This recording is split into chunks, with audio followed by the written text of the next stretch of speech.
Welcome to episode 2 of our tour of Jenolan Caves. Again, this episode is reproduced with full approval of our tour guide. Hope you enjoy it. We're now in a cave environment. So this is called the Grand Arch that you're standing in. So it's very grand and archy, as you can see. Used to drive in through this way. So when you'd visit Jenolan Caves, when I was a youngster, when I was very young, my parents would drive down here. Wait for your mouth, Andrew.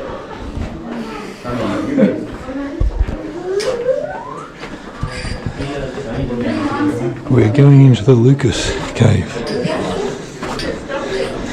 It smells of batshit at this stage. That's embarrassing.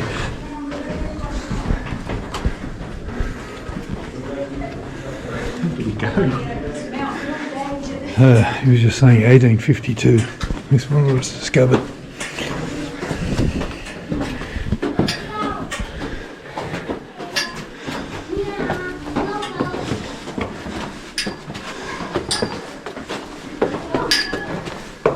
think you forgot to turn the lights on. It's a bit dark.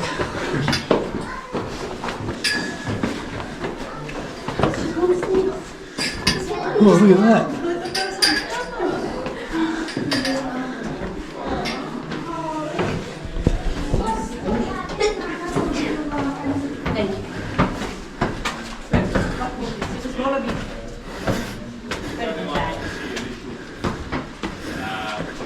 Whoa. Wow.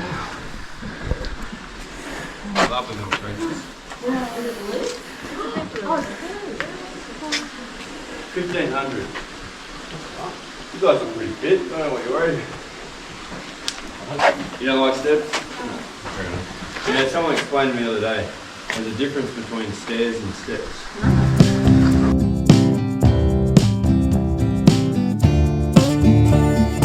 Relates directly to our own perception of the world, scientifically that is. So when we look at the sky, it appears to be blue.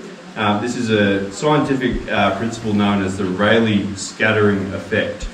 If you go to the Blue Mountains, anyone been to the Blue Mountains? Mm-hmm. Go there on a beautiful sunny day, stand there at the Echo Point with the Three Sisters, looking out at the Jamison Valley, you get that beautiful blue hue. So that is the eucalyptus oil in the atmosphere evaporating and scattering light. So you get what's called a spectrum of colour. So green and blue is what our eye will perceive. So when you look at that water, it's full of calcium carbonate, calcite. Where does that come from? Comes from the limestone. Very good. You already learnt that today. No, I'm just figuring that out. You're allowed to cheat, it's okay. You're just making me look bad, it's alright. But if you can't hear me down the back, guys, we're just discussing the colour of the water down there.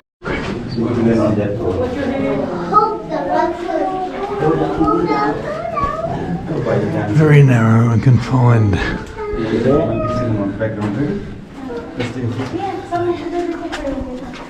That's a good place.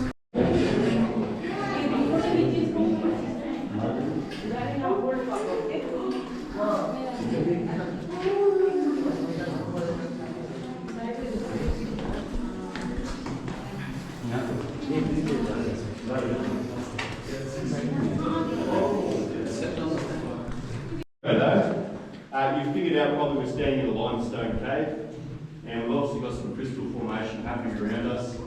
A couple little features that I use my own imagination for. You see the Statue of Liberty up there? Oh yeah. Pretty cool, isn't it? Especially if you're from America, I guess. This is a jellyfish, I reckon. Big jellyfish.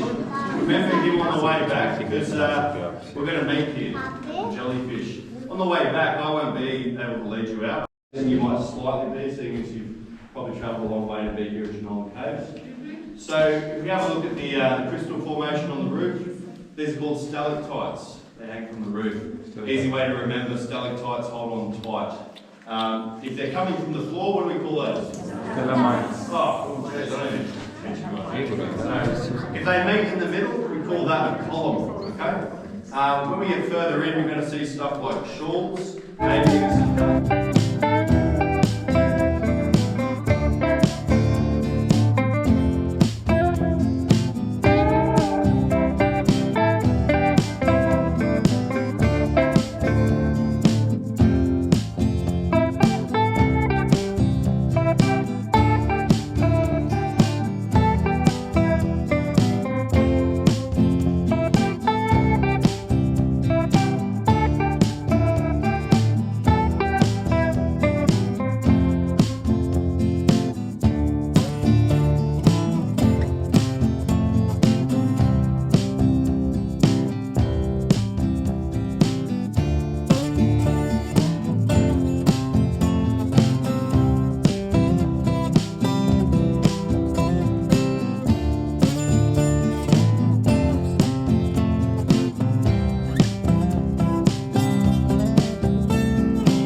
create these beautiful shapes. So when we get further in, you'll see some even bigger examples of that. You can see over where I'm standing, these little ones, they're much younger. And we've already talked about how long they take to form, so you've got to appreciate just how much goes into it. So I'm going to keep walking this way. You guys at the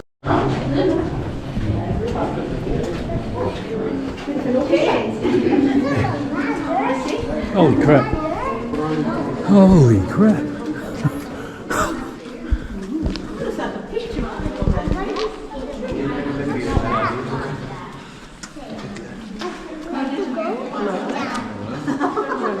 That's what I mean by aesthetic. Wow, that's stunning, isn't it?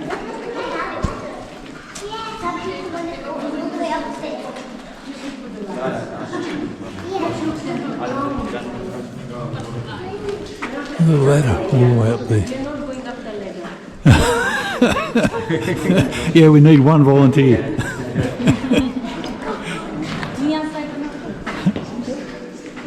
Why would they go up so high? Just to put a light?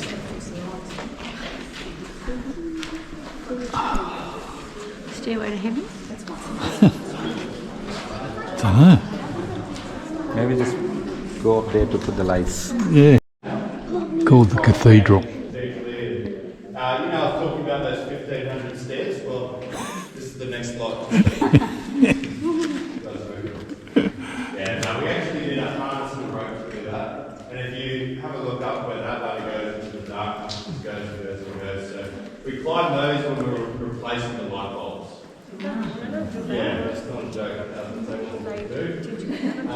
These stairs over here, this is the original way that they found the Lucas Cave. Oh, yeah. Built those stairs there. So they actually came in through the top of the mountain. They scrambled through, they squeezed through holes about the size of a dryer or washing machine. The candle in their mouth. They're pretty adventurous. You've got to give it to them. This is all in pitch black, not knowing where they're going to end up. Not knowing if they're going to end up in a pit with carbon dioxide, Pit full of or snakes. fall down a dark hole and never be heard from again. And then this is what we have today. It's a bit more civilised, isn't it? Yeah, hats off to those guys. You'll see if you look up here as well, there's some cast iron rods sticking out of the rock there. So they go all the way down, these can climb right up those. No rope or anything, no OH&S back then. Just sort of thing. Why would somebody make that risk like in the 60s to come down here? Because I think back then people were a lot more courageous and also I think it's true. And I also think that they saw an opportunity to open this place for tourism, which, as I said at the beginning of the tour, they did in 1872. So they were doing it very early on. And the people that discovered this place, they were quite notable figures from Bathurst. Politicians, detectives, local members of parliament. They all had quite a lot of money and spare time and influence. So possibly wasn't like the best priority to spend all that effort on exploring caves. They could have been helping people at the front. But here we are, so, you know. The funny thing is that they discovered Jenolan Caves by accident. So there's actually a bushranger by the name of James McEwen, who is sort of similar calibre to the Kelly brothers, except he inhabited this part of New South Wales. Very famous around Oberon, Jenolan, Bathurst. He's very good at what he did, very good at stealing stuff, and the police, the detectives, they could never find him. He always used to disappear off the face of the earth for 6 months or so until he wanted to mess up. And so one day, the Whalen brothers from Bathurst came riding out on horseback, and they rode into McEwen's Valley, which is right near Jenolan, and they spoke to some of the local mob there, the Gundungurra people, who lived here for 40,000 years. Okay? Now the word for cave system in their language is Binamea, which means dark place. So they did not come in the caves, they did not like coming in here, and they're quite smart about that because they're pragmatic and they want to survive. Coming in here is a dangerous activity. There's no food, there's no water, there's not really many appealing reasons to come into the cave system. So anyway, they said, we've seen a crazy guy up there living in the caves. He lights fires all the time on the side of the mountain by himself. And they said, really? And they're looking for this, obviously this James McEwen. And they came up the ridge and they found him very inebriated one night by his campfire, lying down having a nap, and they arrested him. And in doing so, they discovered the Lucas Cave. So So there you go. Not long after they said, hey, this place is pretty big, like let's get some concrete and some lights in. On top of that, they had lighting in Jenolan Caves before we had lighting in Sydney. That's a true fact. You can go Google that if you don't believe me. We had lighting in Jenolan Caves in 1881, 2 years after Thomas Edison added the light bulb. We had 110 volt direct current, knife switch, insulated gloves, sparks everywhere. It wasn't very civilised, but we had it. It was working. We had lights in the cave system. So the royal family, all sorts of people, very well-to-do, rich people walking around the caves in early days.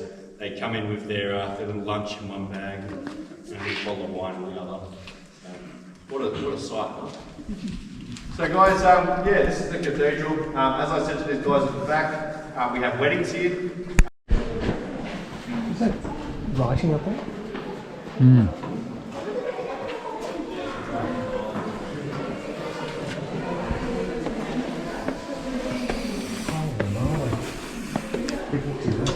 Yeah, I did.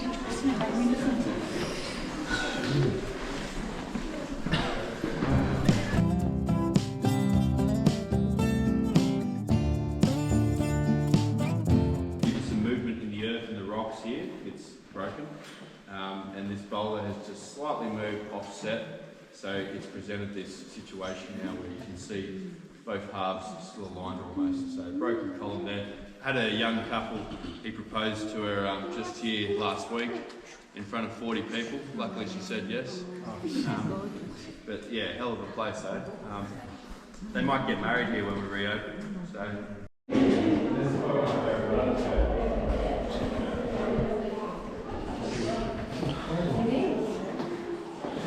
Exciting, isn't it?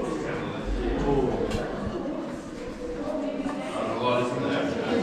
Something I used to do every day. Didn't I say it was slightly longer in here? Sorry? Didn't I say that about 10 minutes ago that it was about a little bit more? Okay, guys. My hands haven't gone numb. Do you guys want to see what it was like to explore this cave when we can? You don't? Yes. Okay, all right.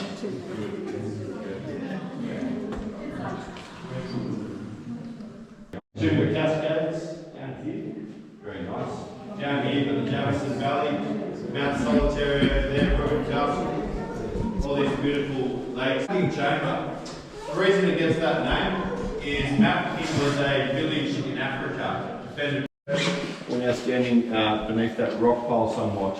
So this light that just flickered to life here, it's one of my favourite features, the bacon rashes. You can see them hanging off the rock there. It does look like that. Perfect symmetrical lines running through them. So those shawls there, they've been miraculous. Unfortunately, at this point, we ran out of battery on the GoPro before we finished the tour. But what was interesting was that the guide said that the caves were closing down in 2 months' time for 18 months.